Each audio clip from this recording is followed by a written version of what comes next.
Kasi nagkaroon na nga po ng hearing, mga kaibigan, no, sa war on drugs ng dating administrasyon, no, ni dating Pangulong Duterte. Nagkaroon na po ng hearing, mga kaibigan, sa the House of Representatives. At yan, mga kaibigan, kanina napanood ko lang, no, yung ito ngang sinabi ni Chel Joc, no, sa isang interview sa kanya sa ANC, mga kaibigan. So, ito, na ano lang ako, no, yung sabi ko, wow, nagulantang lang ako, mga kaibigan, no. Ito ay report, mga kaibigan. Ang sabi niya, galing ito sa itong yung dokumento na hinahawakan niya ay galing sa Supreme Court, no, sa SC. At yun ay report, mga kaibigan, no, nag-report yung year-end report or year-end accomplishment reports ng Office of the President, mga kaibigan. So, ang presidente na tinutukoy niya ay si Rodrigo Duterte, no? So, ang sabi, mga kaibigan, no, sa Office of the President, merong 20,322 persons killed in the war on drugs of Duterte. So, ulitin natin, mga kaibigan, na 20,322 persons killed in the war on drugs of the past administration. And take note, mga kaibigan, ito ay ang time frame po nito from July 1, 2016 to November 27, 2017. So, pumapatak po na isang taon lang. Isang taon pa lang, mga kaibigan, ay meron ng 20,322 persons killed in war on drugs of Duterte. At ito, mga kaibigan, sabi nga, ang year-end accomplishment report na ito ng Office of the President. So, wow! Ang laki ng figure. Hindi ko, na-imagine nyo, mga kaibigan, 20,322. Kung titingnan mo, mga kaibigan, tama yung sinasabi ni Attorney Chel Joc, no, na yung 20,322, kung i-imagine mo siya, mga kaibigan, parang mga tao, no? Mga tao na pumasok sa mall, parang ano pa nga ilan ba ang tao sa mall, sa bawa, mga katulad ng mga SM? Mga kaibigan, ang dami, di ba? So, mas marami ito kaysa doon sa mga tao na nasa mall. Grabe yun, ang dami. 20,322 in 1 year only, mga kaibigan. Ganon kalala ang war on drugs ni Rodrigo Duterte. Ganito kalala. At eto po ay nanggaling mismo sa kanilang report, mga kaibigan, year-end accomplishments report ng Office of the President. At mga kaibigan, sa paloob nitong 20,322 persons killed, no, sa war on drugs ni Duterte, 3,967 dito, no? Yung 3,967 na mga Filipinos na namatay, no? Dito sa war on drugs ni Duterte, mga kaibigan, eto daw ay related sa mga police operation, no? So, take note, mga kaibigan, yung mga figures, 3,967 Filipinos killed by police operation, no? So, police operation yan. Tapos, etong 16,355, eto namang yung tinatawag na riding in tandem and other unknown persons. Na, ang time frame naman ito ay nung July 2016 hanggang September 27, 2017. So, isang taon lang din, mga kaibigan, no? Kaya, pumapatak siya na 20,322, no? Kung hindi ako nagkakamali, kaya nagkaroon ng 20,322 at ito yung mga figures sa paloob ng 20,322 na yan, ito yung mga figures, no? 3,967 na mga police operation daw. Ito yung mga namatay. At yung 16,355, ito naman daw yung riding and tandem. At alam naman natin mga kaibigan kung sino-sino yung mga nasa riding and tandem na yan. Kasi diba maraming mga pulis na, no, mga dating pulis na naging whistleblower mga kaibigan, no, at saka yung mga in-interview ng mga pulis, no, ng mga journalists na hindi sila nagpapakilala, pero eto yung mga sinasabi nila mga kaibigan na yung mga riding and tandem daw, sila daw yung mga bagito ng mga pulis. Kaya diba dito sa sinasabi ni Chel Joc, no, kanina mga kaibigan, na nung merong inimbestigahan, no? May inimbestigahan. At sa dalawa na naimbestigahan, mga kaibigan, doon sa riding and tandem, lumalabas na mga pulis din pala yun. See? So, ito yung malamang, ito yung narinig ko noon kay Christian Esguerra, no? Na meron siyang ini-interview. At yung in-interview niya, mga kaibigan, no? Yung asset, ay nakapag-interview sila sa loob mismo ng ng police station. At sa police station na yon, merong nagpa-interview pero hindi sila nagpapakilala, no? Nakiusap sila na huwag i-reveal yung kanilang mga identity. Pero, doon sa kanilang interview, sinasabi nila na eto nga daw yung mga riding in tandem na to, sila daw yung mga bagito ng mga pulis na kakapasok lang nila sa serbisyo.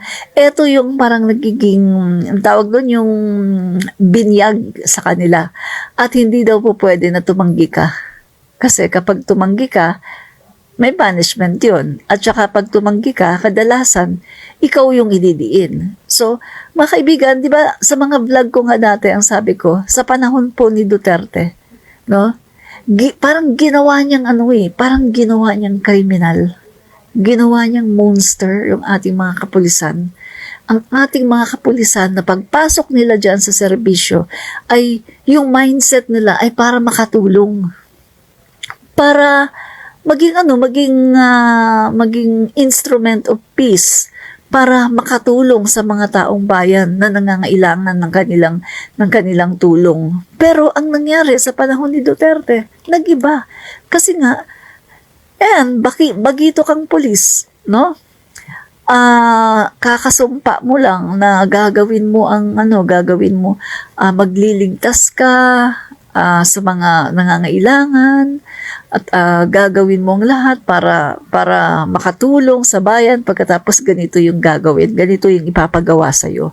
Magra-riding and tandem ka at magchuchugi ka ng mga tinatawag na pusher at addict. Diba? So, ang lala nito mga kaibigan, naniniwala ako na totoo to. Kasi report ito year-end accomplishment report ito ng Office of the President, no? 20,322. Ganito kalala mga kaibigan. Isang taon lang ito.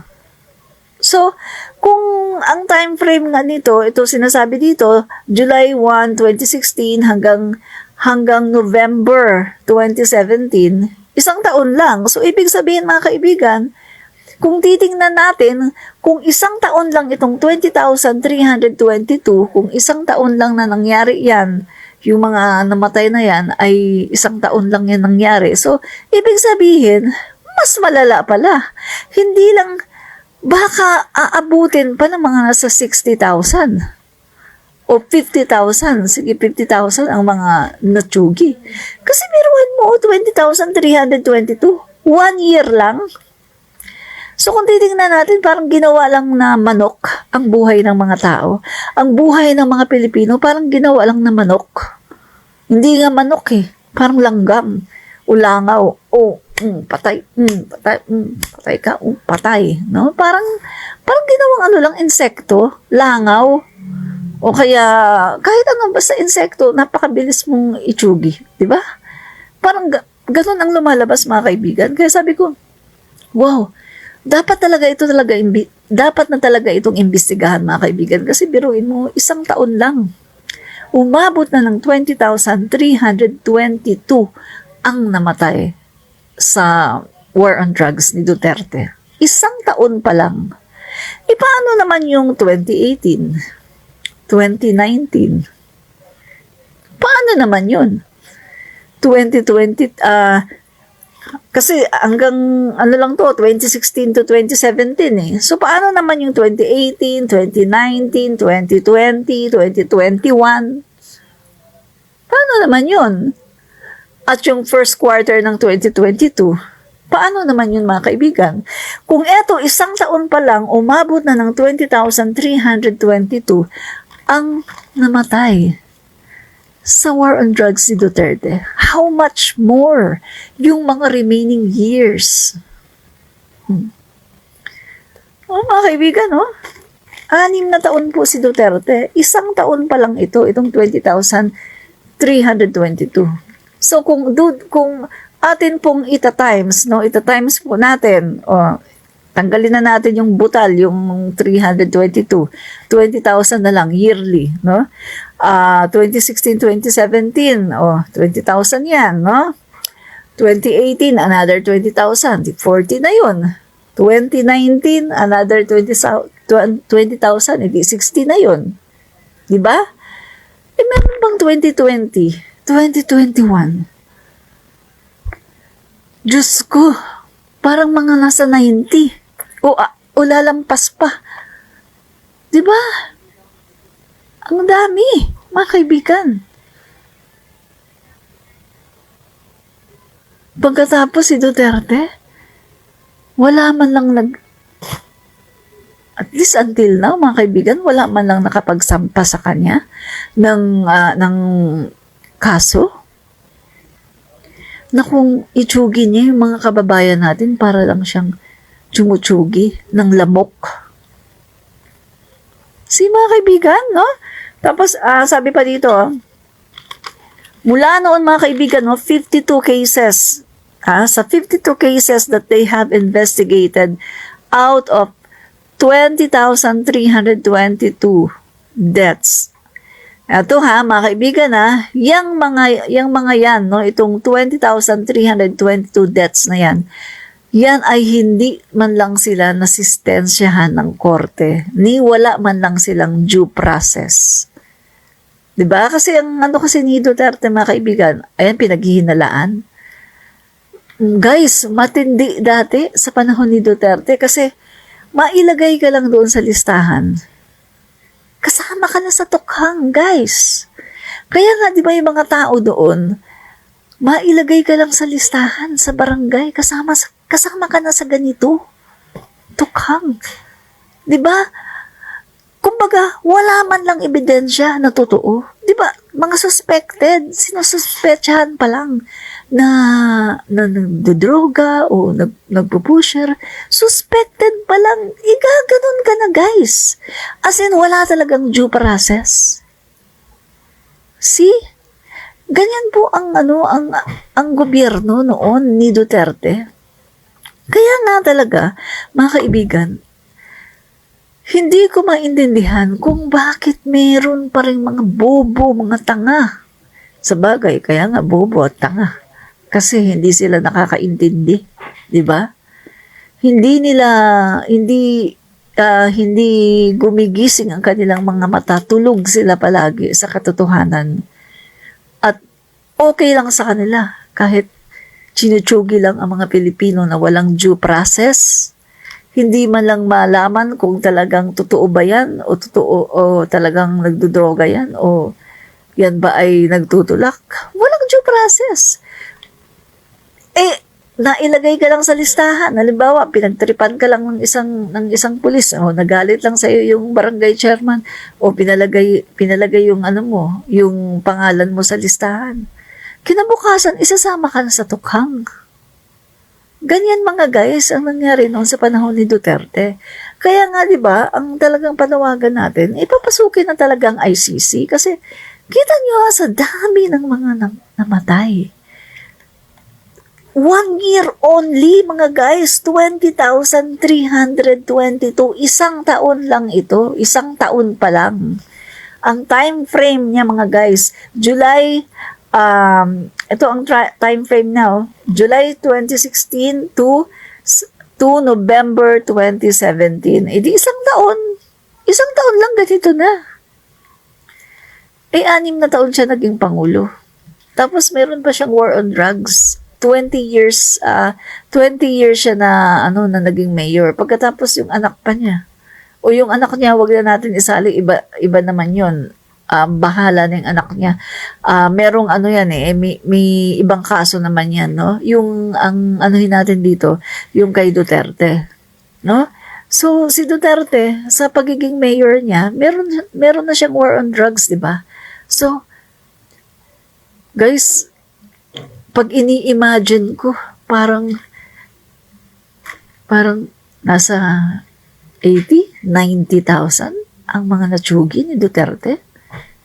Grabe sobrang masyadong ang kamay niya. Punong-puno ng blood ang kanyang kamay, mga guys. Punong-puno ng dugo ang mga kamay niya. Nakakatulog pa kaya siya? Hindi ba siya nakukonsensya? Alam mo, sa totoo lang parang siya parang siguro yung puso niya talagang may may kalyo na. May kalyo na siguro ang puso ni Duterte na talagang nakakatulog siya siguro, guys. Yung bang hindi na niya parang wala siyang conviction, no? Na masama ito, masama yan, parang wala.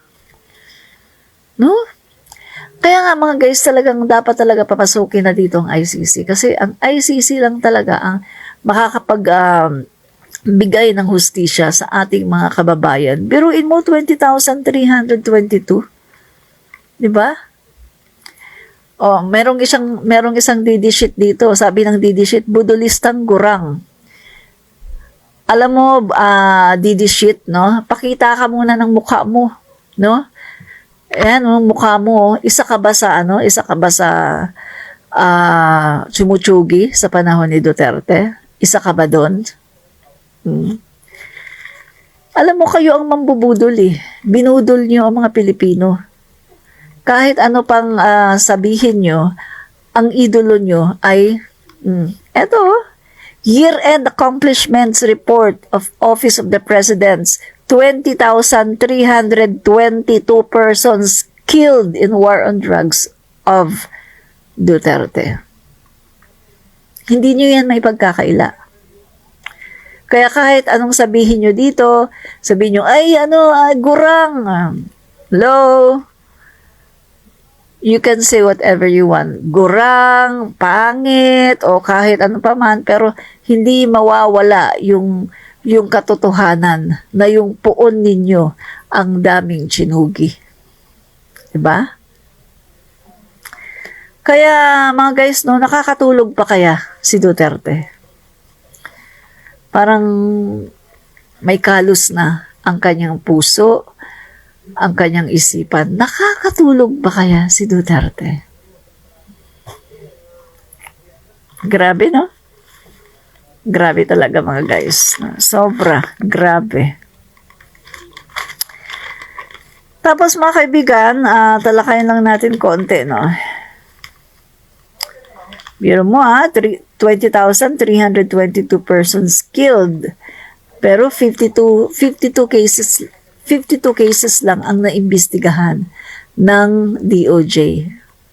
Pagkatapos, dalawa lang ang diba?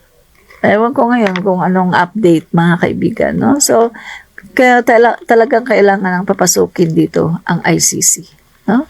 Kailangan na talagang papasukin ang ICC. So, sabi pa ni Troll, dapat lahat ng mga salot sa lipunan na mga sangkot sa illegal drugs ay mapatay parang puksa ang mga pisti tulad mong bangag. Talaga ba? Sabihin mo dyan sa fentanyl addict mong boss, no? At saka marijuana user mong boss. Sabihin mo, dapat ang ginawa niya para matigil talaga yung droga, dapat chinugin niya si Michael Yang, 'di ba? Yung yung kumpare niya, Michael Yang, sina Peter Lim, pinatakas niya. Sina Kenneth Dong at yung iba pa, 'di ba? Na mga ano niya, na mga barkada niya, na mga drug lords. Hello. Anong sabi ng mga whistleblower, ng mga dating mga pulis na kasama sa Davao Death Squad? Si Duterte daw ang Lord of all drug lords in Southern Philippines. No wonder na hindi nawawala ang droga sa Davao. At just recently, 37 na mga empleyado ni Baste Duterte sa Davao ay mga positibo sa droga. Di ba? Kaya tantanan nyo kami. Kayo ang mga salot. Di ba? Kayo ang salot. Ang pinagtsutsugin mo nyo lang, yung mga Pilipino, na karamihan nga dyan, collateral damage eh. Hindi naman talaga addict. Karamihan dyan, chinugi nyo lang, sinabi nyo na addict, pinagtsutsugin ng mga pulis na yan kasi kumukota. Kaya tantanan nyo kami. Kaya hanggang ngayon, laganap ang droga sa Davao. Dahil andyan pa rin eh. Namamayagpag ang mga kumpare ni Duterte. At ang Port of Davao, yung Port of Davao, noon pa yan eh. 'Di ba sinasabi nga yan ni Trillanes sa mga investigasyon, 'di ba lumalabas din yan. Kaya nga pinatawag 'di ba si Baste Duterte dahil ang Port of Davao ginagawang transit point ng mga illegal substances at ng mga smuggling ng mga illegal substance. Diba? Kaya, yung war on drugs si Duterte, wala yan. Peke yan. Peke ang war on drugs si Duterte. Wala yan. Walang ano yan. Walang talab yan. Yan ay inaano lang niya yung kumbaga to cover up yung tunay niyang ginagawa. Di ba? Siya naman talaga yung pinaka. Alam nyo na yun, di ba? Biruin mo, 20 years kang nag-war on drugs sa Davao nung mayor siya. Pagkatapos niya, yung anak niya nag-war on drugs din. Pagkatapos nung naging pangulo siya, nag-war on drugs. Tapos hanggang ngayon, ang daming droga sa Davao. Pati mga empleyado ng gobyerno, yung mga empleyado ni Baste.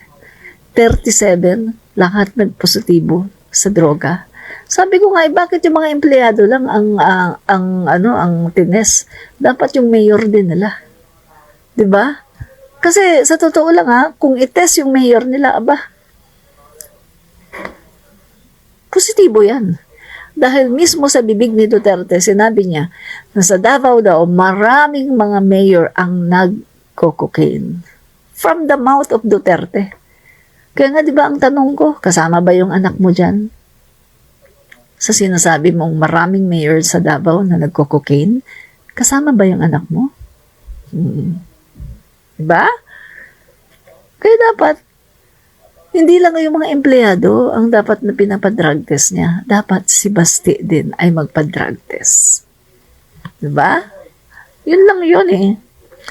Nakasanla na kaluluwa ni Duterte kay Satanas. Sa palagay ko nga, sa tingin ko, nakasanla na siguro ang kaluluwa ni Duterte kay Satanas. Kasi wala siyang takot, Gumaganon siya ng tao, parang parang langgam, parang langaw ang tao.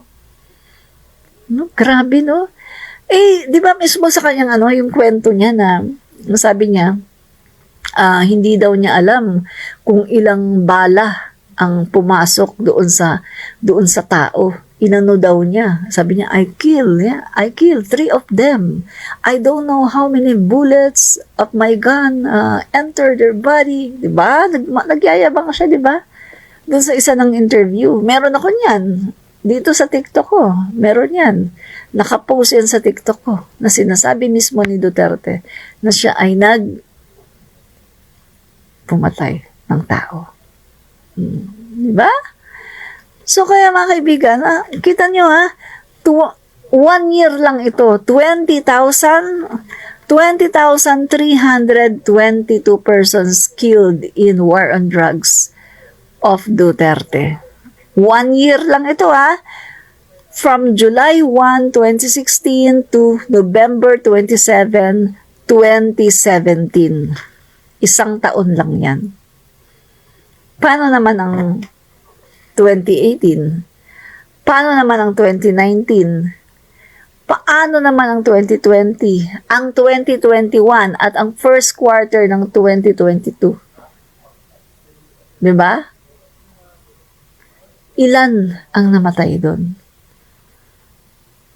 So kung titignan natin, kasi ito for 1 year lang to, 20,322. I-times mo yan by 6. Diba? Mga kaibigan, lampas ng 100,000 ang natsugi niya. Paano pa yung siya, nung mayor siya? Ay, Diyos ko, sobrang masyadong madugo ang kanyang kamay. Masyadong ang kamay niya. Masyadong marumi.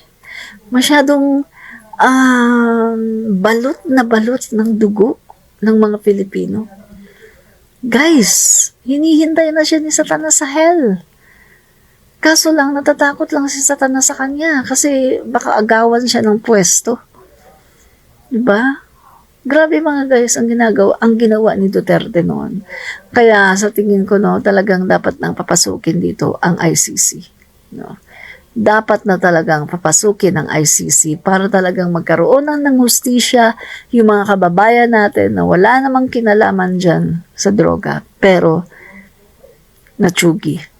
Dahil sa, alam niyo war on drugs si Duterte na hindi man lang nabigyan ng due process yung ating mga kababayan. Kaya nga pag nagsasalita siya tungkol sa mga due process, nakakatawa, di ba? Kasi siya mismo walang due process yung mga pinagchuchugin niya. Di ba? Grabe mga guys, no? Grabe talaga, no? Kaya, itong sabi ni Didi Shit na Jovel Tano, adi ka ba? Ayan mga guys, ang hirap sa mga ayan ang hirap sa mga Didi Shits, no? Kapag magsasalita ka ng maayos tungkol sa war on drugs, na ganito yung nangyari, sasabihin, adi ka ba? Hello? Yung puon mo ang adik, fentanyl addict, Mary Jane user, wala sa katinuan, pinagchuchugi yung mga maliliit nating mga kababayan na mga nakatsinelas lang na butas-butas, nakatira sa squatter area, pinagchuchugi. Pero yung mga drug lords, mga sindikato ng droga, mga Michael Yang, yung kanyang mga barkada, anong ginawa niya? Pinatakas. Inarbor si Michael Yang, ginawa pang economic advisor. Yung Kenneth Dong, pinatakas din. Mabuti ngayon na na rin. Na nahuli na rin yata. Ang dami. Mga sindikato. Mga in-check na mga in-check na mga barkada ni Duterte. Diba? Pero yung mga kababayan natin na hindi pa nga alam kung talagang sangkot sa droga pinagchuchugi, pinagpapatay. Walang due process. Diba? Nakakaawa yung mga kababayan natin. Kaya kung magtatanong ka, kung adik ako, kayo ang adik dahil pumapatay kayo ng tao. Yun ang adik. Ang mga adik ay pumapatay ng tao ng walang kakonsekonsensya. Kaya kayo ang adik. 20,322 in 1 year only. Isang taon lang yan na chinugi sa war on drug ni Duterte. Isang taon lang yan. 6 na taon si Duterte. So lumalabas, kung titingnan natin na sa isang taon nagkaroon ng 20,322, Pag tinimes mo pa sa 6 na taon yan, ano na? Malabas na, nasa 100 plus ang natsugi sa war on drugs ni Duterte. At lahat yun, si Duterte ang may kasalanan yan. Dahil anong order niya sa mga pulis? Itsugi nyo. Tungkol sa droga, itsugi nyo. Walang baril, bigyan nyo ng baril, palabanin nyo. Diba? Yung hindi ko nga makalimutan yung si Kian de los Santos Yung Kian na yun na grade 11, imagine 17 years old, grade 11. Habang kinukuha siya ng mga pulis, binibit-bit siya, nagmamakaawa. Sir, ano ko pa bukas, sir? May exam ako bukas. Pero anong ginawa sa kanya? Walang kalaban-laban. Bata, 17 years old. Sinugi. Tapos sasabihin mo sa akin, adik ako? Hello, kayo ang adik. Dahil sumutsugi kayo ng tao. Dahil ang adik, yan ang walang habas sumugi ng tao. Kayo ang adik. Diba? Hindi kayo tatanggapin ni Satanas sa impyerno dahil sa kasamaan ninyo. Mas masama pa kayo kaysa kay Satanas. Kaya hindi kayo tatanggapin ni Satanas sa impyerno. Diba? Hindi kayo tatanggapin doon dahil aagawan nyo pa siya ng trono. Kasi malamang sa malamang ilalagay kayo sa mas matinding lugar kaysa sa hell. Kung matindi ang hell, hahanapan kayo ng mas matinding lugar. Diba? Kayo ang adik. Ang puon mo ang adik. Dahil pumapatay ng tao.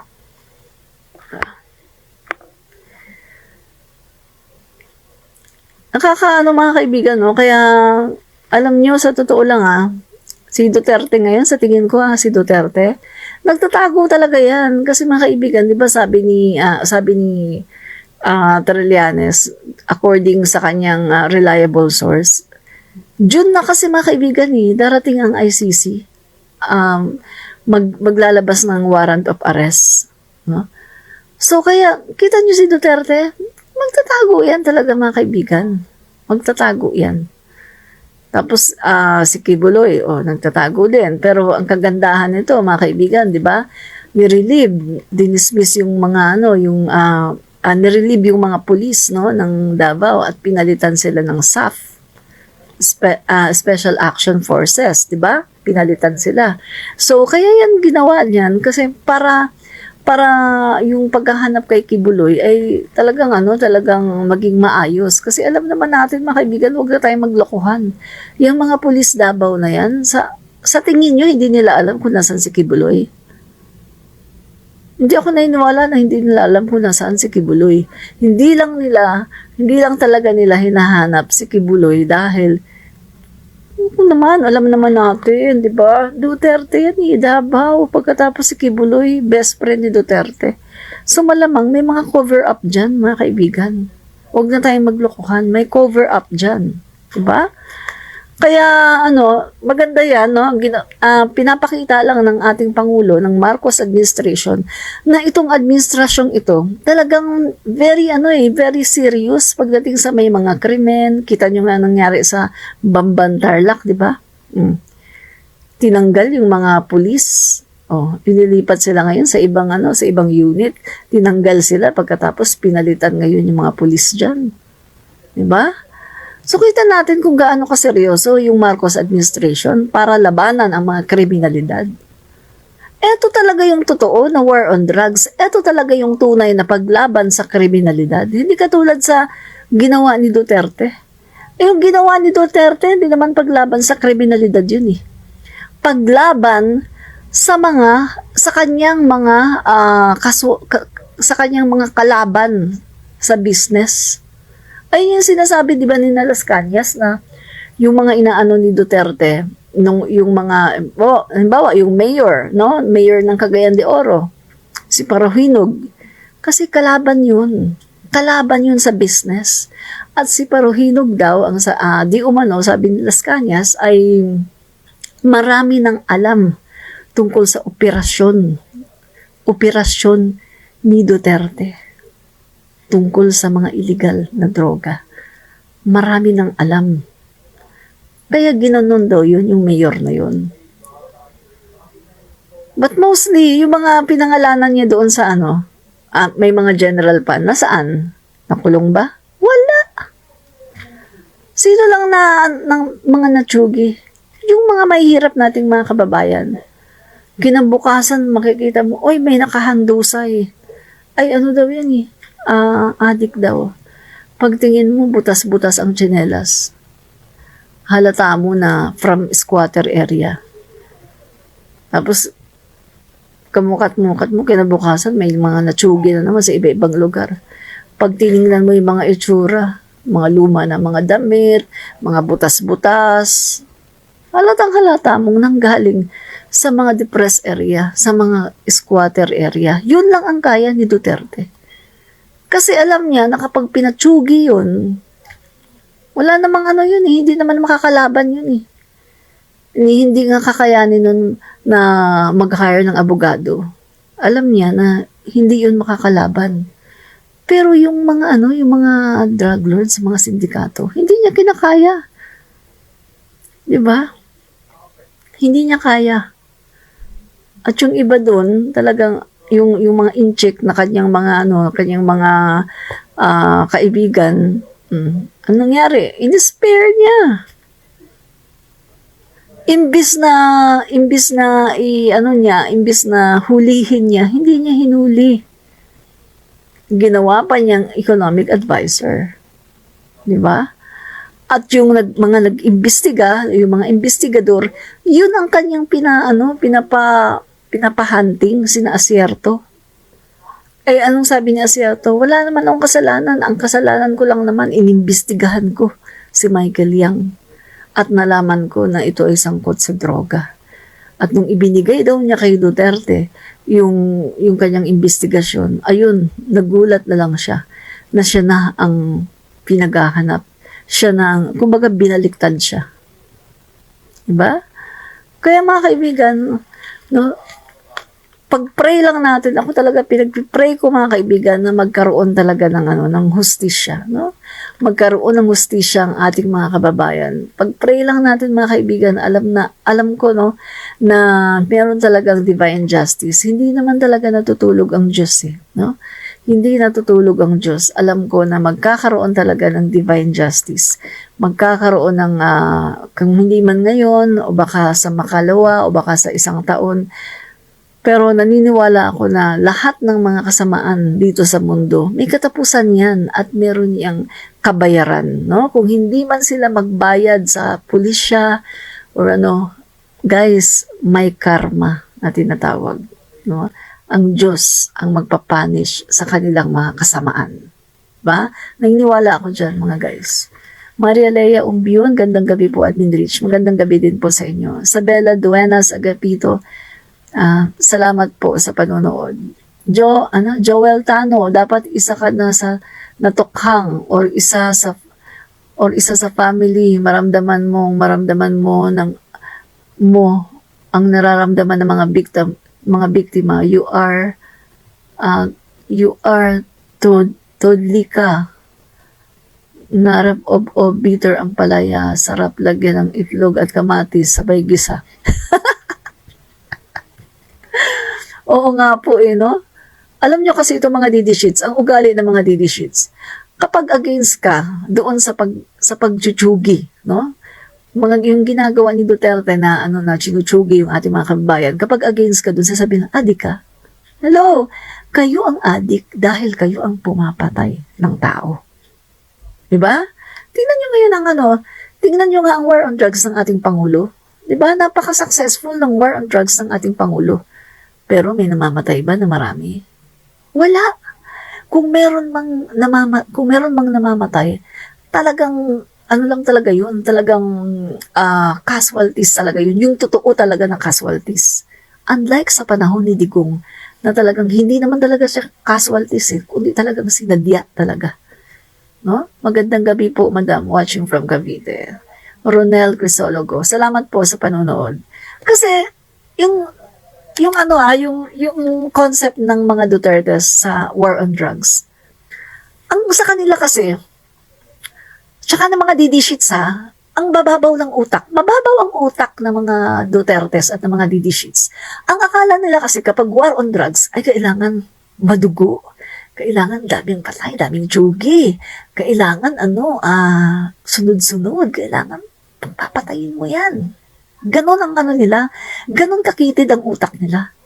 Pero ang totoo na war on drugs, mga kaibigan, ay yun bang katulad sa Pangulo natin ngayon, no? Sa war on drugs ng ating Pangulo ngayon, nakakahuli ng mga big fish, mga malalaking hole, nakakahuli talaga ng mga malalaking, sa mga bypass operations, no? Nakakahuli ng malalaki na talagang big time talaga.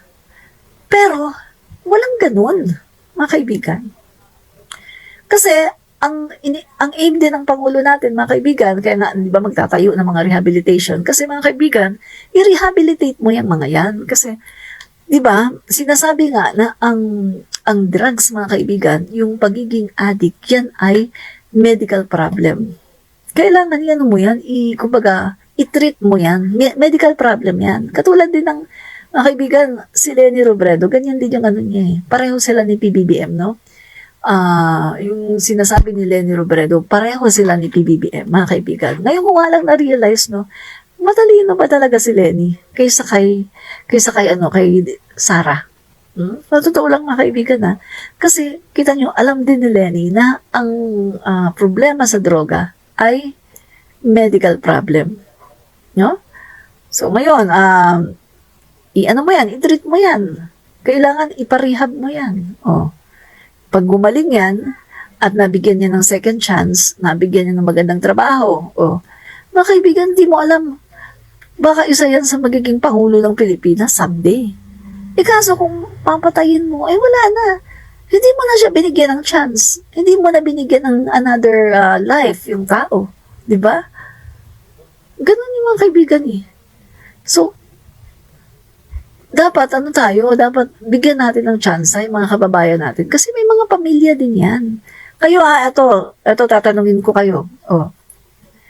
Ako sa totoo lang, pamilya ko wala namang sangkot sa droga. Kasi, yung asawa ko nga, hindi nga marunong magsigarilyo, hindi rin umiinom. Yung anak ko, wala din. Talagang aral. Matalino yung anak ko eh. Aral ang mga grades, mga uno. Take note, mga uno. Talagang wala sa pamilya namin ang sa mga bisyo. As in wala, no? Maayos. Pero, naiintindihan ko yung pamilya ng mga nabiktima ng war on drugs ni Duterte. Naiintindihan ko yung bang mamatayan ka ng tatay, mamatayan ka ng kapatid kasi chinugi. Yan? Bigyan mo ng pagkakataon. Imbes na itsugi mo, hulihin mo, kung addict yan, hindi naman siya pusher na, i-rehab mo. Bigyan mo ng second chances. Pag nagbago yan, magkakaroon yan ng magandang trabaho, magiging mabuting tao yan. Baka maging maging isang tao na merong silbi sa lipunan. Di ba? So, bigyan mo ng tsansa, mga kaibigan, hindi yung ichuchugi mo. Unang-una sa lahat, hindi ka naman Diyos eh. Ang Diyos ang nagbigay ng buhay natin. At ang Diyos lang din ang tanging merong karapatan para bawiin ang buhay natin. Di ba? Hindi ka Diyos. Ang Diyos lang ang tanging may karapatan na bawiin ang buhay natin, hindi ikaw. Di ba? Kaya, ito mga kaibigan natutuwa ako ngayon kasi ang ating Pangulo, talagang may pagmamahal talaga siya sa human rights, mahal niya ang mga Pilipino, at talagang mahal niya ang bayan. Mga kaibigan, sa panahon ni Duterte, lahat talaga ng aspeto palpak. Kita mo West Philippine Sea. Ay, papel lang yan. Papel lang yung ano na yan. Ay, dagat lang yan. Ay, ibigay natin yan. Dagat lang yan. Ay okay lang. Ay, maging province of China tayo. West Philippines yun. Pagdating naman sa war on drugs, pinagtsugi-tsugi yung mga kababayan natin. Sige, tsugi. Walang due process. Nakalagay ang pangalan mo sa, sa listahan. Kahit pinaghinalaan ka pa lang, kahit wala pang matibay na ebidensya, kinabukasan, tsugi ka na. Ano pa? Mga corruption sa gobyerno, corruption sa COVID-19. Parmali, yung 47.6 billion, si Duterte mismo mga kaibigan ang nag-utos para yung funds sa DOH ay i-transfer doon sa DBM, no? Doon sa i-transfer mga kaibigan para para payagan na ipambili ng mga face mask, mga face shields, mga overpriced, no? At kita niyo mga kaibigan Parmali, doon sila nagkipagkontrata sa Parmali na isang bagito na pharmaceutical corporation na nagtataka nga daw yung marami mga kaibigan, bakit Parmali? Ang dami-daming mga naka-establish na sa industry na yan. Pero bakit yung Parmali na nag-i-start pa lang, nag-uumpisa pa lang? Kasi nga, sindikato. Mga niya yan Mga kabarkada niya yan Mga Michael Yang, di ba? Mga kabarkada niya, yung mga nasa Malacanang, mga isinasama niya sa Malacanang. Sila mga kaibigan. In short, pinagkakitaan nila ang COVID-19. Ganun kasama, mga kaibigan. COVID-19, ang mga tao, mga kaibigan, walang makain. Ang mga tao, walang ayuda. Sabi ko nga sa inyo, may mga... Kami nga lang, wala kaming ayuda At hindi lang ako, maraming mga tao walang ayuda. Yun naman pala mga kaibigan, kinukurakot naman pala yung pera ng taong bayan. Di ba? Kinurakot ang pera ng taong bayan. Kaya naman pala itong si Manny Pacquiao, naghahanap ng bilyon-bilyon. Ang sabi ni Manny Pacquiao, nasa napunta ang 10.4 billion na napakalaking halaga? Saan napunta yan? Na pang-ayuda sana sa mga tao. Guys, puro kapalpakan ang ginawa ni Duterte. Pagkatapos yung ipinangako niya 119 na build infrastructure project, ilan lang ang na-deliver niya? 12 lang ang kanyang natapos. 12 only ang natapos niya. Pagkatapos, kung sabihin ng mga DDGs, ay, maraming nagawa yan. Sabihin ng mga DDGs, maraming nagawa. Low, 12 lang ang na-deliver ni Duterte. Sa 119 na ipinangako niya, 12 lang ang natapos niya at na-deliver. Puro kapalpakan ang ginawa niya. Magandang gabi po, ma'am, watching from Cavite. Ronel Crisologo. Magandang gabi din po. Gio Kents, huwag mag-alala. Pagbabayaran din ni Duterte ang mga kasalanan niya sa mga taong pinagpapatay niya sa war on drugs. Correct po, no? Helen Atriguino and Adelina Arsena Amante. Yan. And Ronel Crisologo and Gio Kents. Salamat po sa panonood. Yes po, nainiwala naman tayo dyan no? Good PM po, Madam Admin Rich, watching from Zamboanga, Pero El Gato. Salamat po sa panonood dyan sa Zamboanga. Yan, so, niniwala naman tayo dyan mga kaibigan na talagang yung ginawa ni Duterte, magkakaroon yan ng kabayaran, no? In due time, merong yan, kabayaran. So, ano pang natin? So,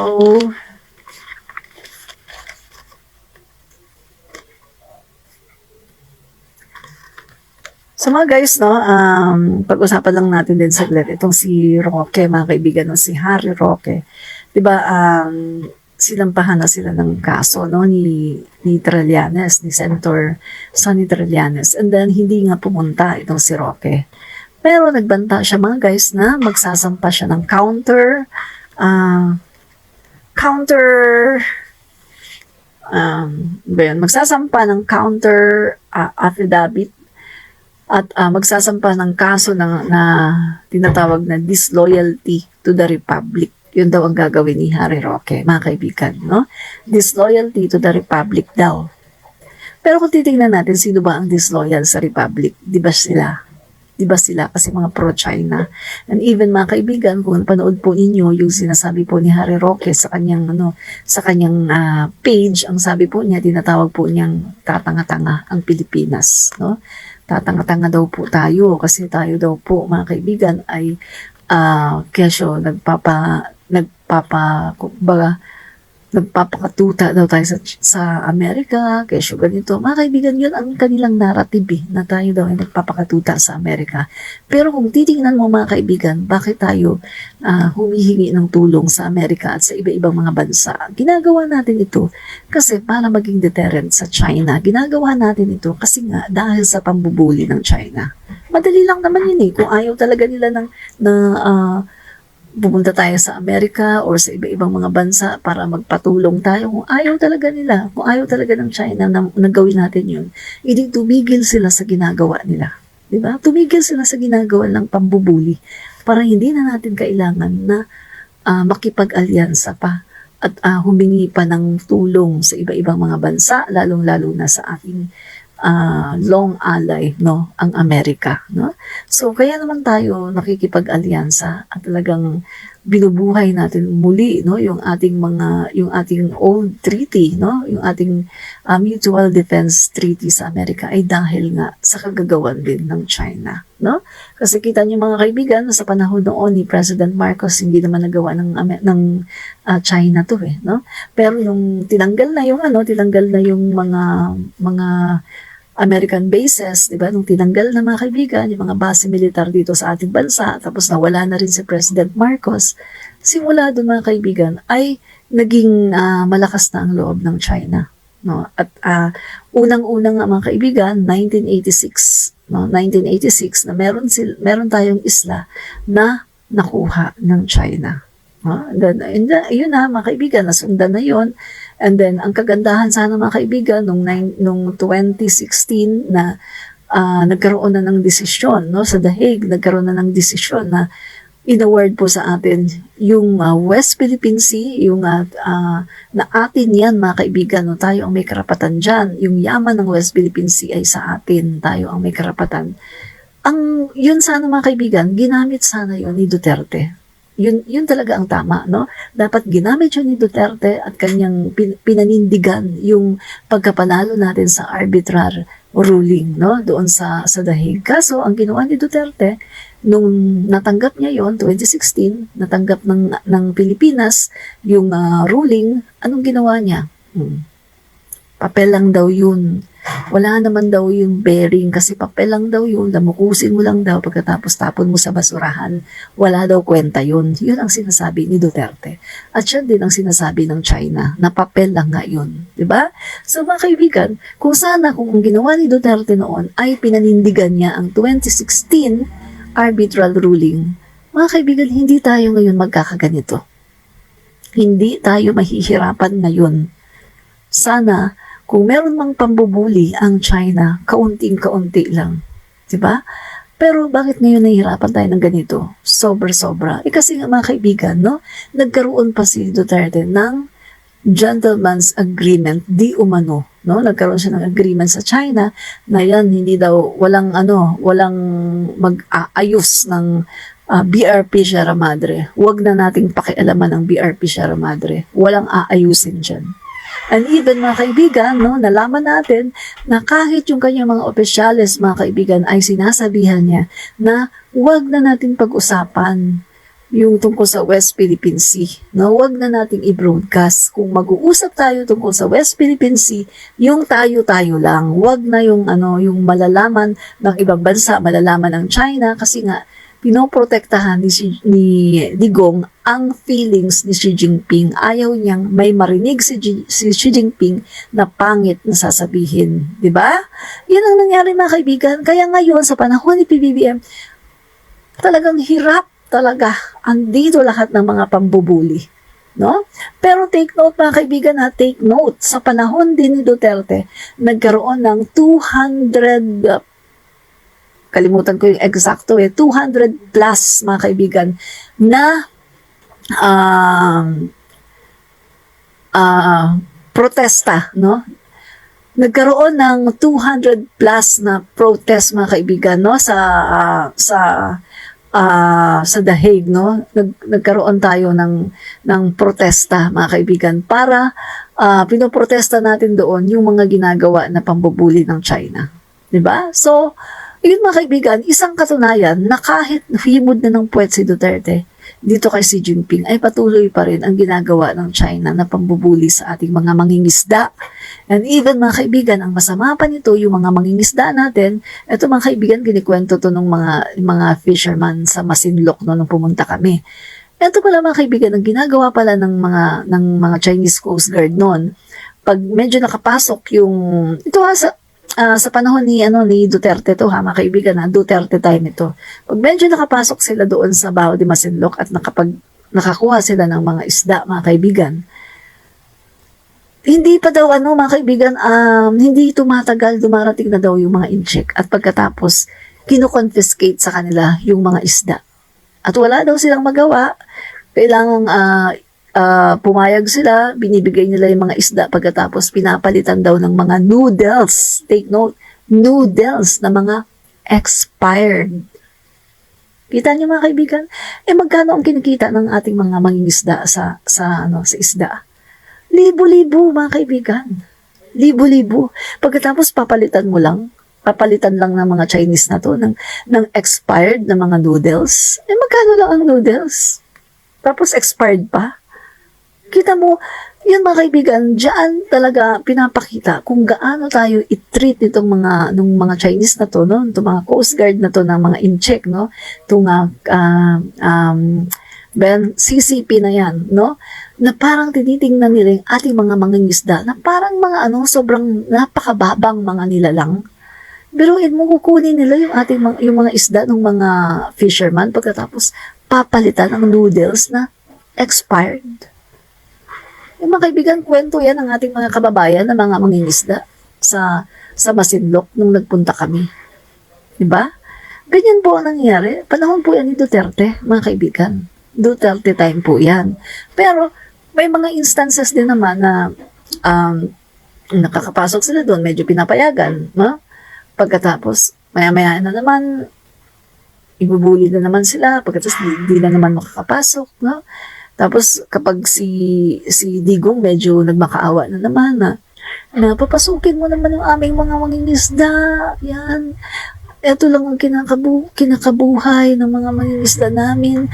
Mahirap lang kami. Nakikiusap si Digong kay Xi Jinping. Nakikiusap siya sa sarili nating karagatan. Nakikiusap siya. Nakita mo yung pagiging weak leader ni Digong. Weak, very weak leader.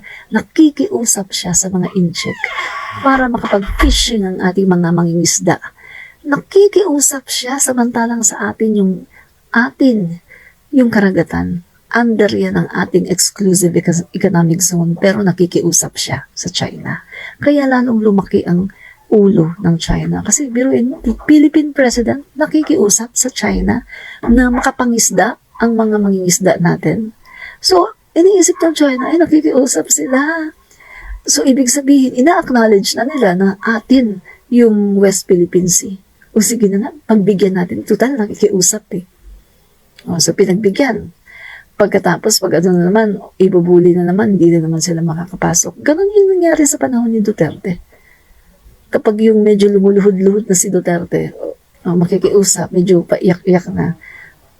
Yan, medyo papayagan na si Jinping. Tapos kapag maya-maya na naman, hindi na naman. Tapos pag iiyak-iyak na naman yan, makikiusap, luluhod-luhod, papayagan na naman. Ganyan po nangyari sa panahon ni Duterte.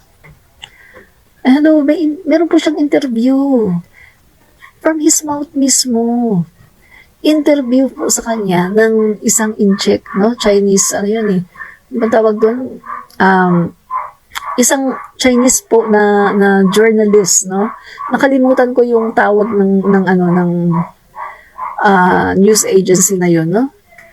nakalimutan ko yung pangalan, pero in-interview po siya doon, in-check po ang nag-interview sa kanya, babae, at sa kanyang bibig mismo nanggaling na mangyak-ngyak pa nga daw siya eh. Ang sabi pa niya, natatouch daw siya kasi napakabait daw ni Xi Jinping. Ang bait daw. Na pinapayagan daw na nakikiusap. Sabi niya, I humbly ask Xi Jinping. Tapos pinapayagan daw siya. Kasi halos lumuhod na siya kay Xi Jinping. Ganun yung mga kaibigan, halos lumuhod na siya pagkatapos napaiyak pa daw siya. Kita nyo kung gaano siya kaduwag.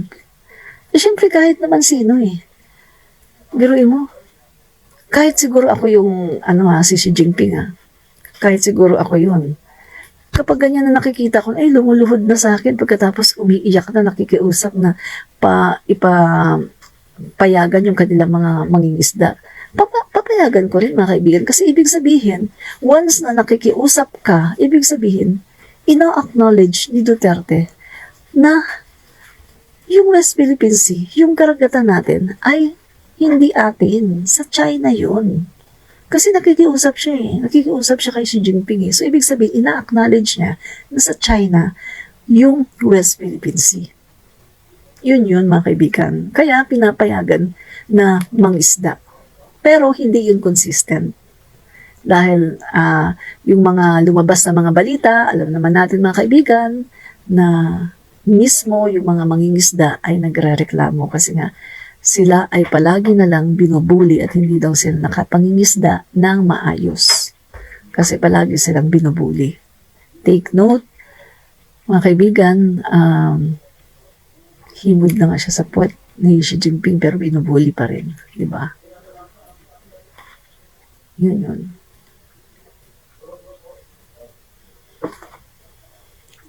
Na.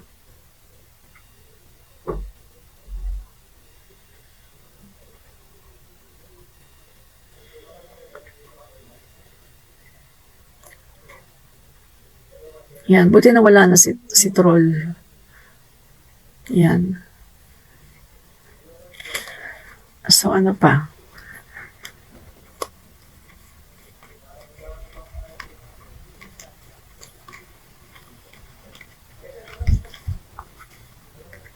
Ang time na ba ngayon? The time is 9:48. Ano ka ba mga kaibigan? Sandali pa.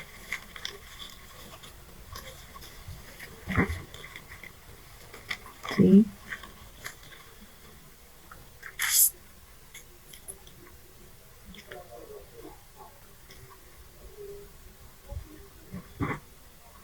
Okay, yan. So, mga guys,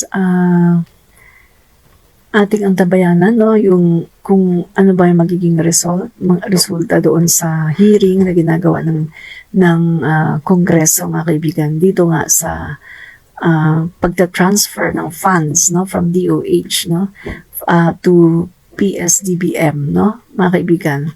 Kasi umamin na itong si Duque na sinunod lang niya yung utos ni Duterte, na hindi talaga siya yung gumawa nito, kundi si Duterte po ang nag-utos, no? So, grabe po yung corruption sa panahon po ni Duterte, na habang yung mga tao, mga Filipino ay talagang nahihirapan, eto naman si Duterte ay nagpapakasasa sa kaban ng bayan, di ba? Good evening po, Ma'am Admin Rich. Good evening din po sa iyo, Soledad Makasadu Talamayan. No? Salamat po sa stars na binigay po ninyo. No? So, yan po mga kaibigan, no? Antabayanan po natin to. Matagal ko nang matagal ko na itong na-i-vlog, no? Bago pa nagkaroon ng hearing dyan sa House of the Representative. I-vlog ko na ito yung tungkol kay Duque, kung bakit hindi siya pinapaalis, no, ni Duterte. Pinipigilan talaga siya. Kahit yung mga time na gustong-gusto nang umalis ni Duque kasi ang dami na nga talagang nananawagan, no, halos lahat na ng sector nananawagan na siya ay umalis, no, na mag-resign, pero hindi siya pinaparesign kasi yun naman pala, kaya naman pala ganun kasi kung titingnan natin, wala naman pala talagang kasalanan si Duque kasi siya ay, kumbaga, siya ay sumusunod lang sa order. Kasi, mga kaibigan na, presidente ng Pilipinas, mag-order sa'yo, ganito ang gawin mo. Tapos, in-appoint ka niya. Diba? Parang ang magiging ano mo, magiging unang ano mo, ay susundin ko kasi commander-in-chief mo yun eh, diba? Kaso ang ano, ang mali lang kasi doon mga kaibigan, alam na nga niyang mali. Alam na nga niya na magiging way yun ng corruption, pero sinunod pa rin niya. No? Pero ang pagkakaalam ko, baka pwede siyang maggawing ano eh, pwede siyang gawing state witness, no? Na para talagang ilaglag niya talaga yan si Duterte, no? Pwede siyang gawing state witness. Parang basta sabihin lang niya yung lahat ng katotohanan pagkatapos siya, ano siya, yung parang masasave siya, no? Masasave siya doon. Imbes na masasama siya sa kaso, ay masasave siya. Basta pumayag lang siya na maging state witness, no? So sana ganoon, parang talagang isiwalat niya lahat ng mga ginagawa ni Duterte at lahat ng mga inuutos sa kanya ni Duterte, no?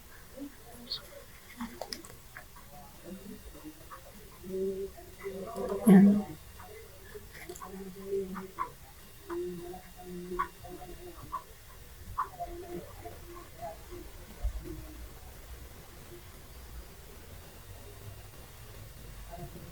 Yan.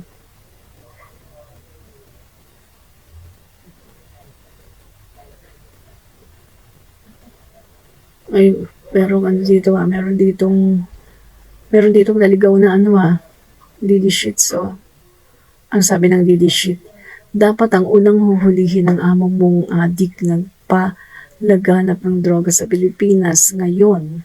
Di ba, pangiwi-iwi na lang ang banat kahit anong sabihin sa'yo. Lulunukin mo na lang, dyan ka kasi nabubuhay sa bayan ng amo mong adik. Pangiwi-iwi ka dyan, sino bang mas ngiwi? Di ba? Si Duterte. Si Duterte, sumobra ang pagkangiwi. At hindi lang ngiwi yung isang mata niya naging kirat. Mga kaibigan, no? Sinerch ko yan sa internet eh. Yung palang epekto ng fentanyl, mga kaibigan. Yung pagiging kirat ng mata. Tingnan niyo yung mata ni Duterte. Kirat ditong isa. Epekto pala yun ng fentanyl. At ano pa mga kaibigan? Yung ni Duterte, yung paiba-iba ng statement, epekto din pala yan ng fentanyl. See? So, kung aanoin mo, mga kaibigan, kung titingnan mo kung sino ang adik talaga si Duterte. May manifestation. Kitang-kita sa kanyang buhay na adik siya. Maraming asawa. May anak sa kabit. Tsumuchugi ng tao. Wala siyang pasensya. Grabe ang kanyang temper, no? At palamura. Sa kanya mo makikita lahat eh. Lahat ng side effect, lahat ng manifestation ng pagiging adik, lahat na kay Duterte. Nasa kanya lahat, mga kaibigan. Isa pa, yung kapag nagsasalita siya, ang bagal. Pagkatapos nag-iisip siya, pagkatapos hindi na niya matapos, mag-iibang topic na naman siya. Manifestation niya ng pagiging bangag. Si Duterte po ang talagang 101% bangag. Ni isang drug test, hindi nagpa-drug test. Bangag nga eh. Addict talaga yan si Duterte. 101% addict yan. Sa totoo lang, addict yan. Malapit nang hulihin yan, mga kaibigan, si Duterte. Malapit na po hulihin yan ng ICC. So, maraming pong salamat, mga kaibigan. Naantok na po ako. Good night. Fight fake news. Expose the truth. Bye.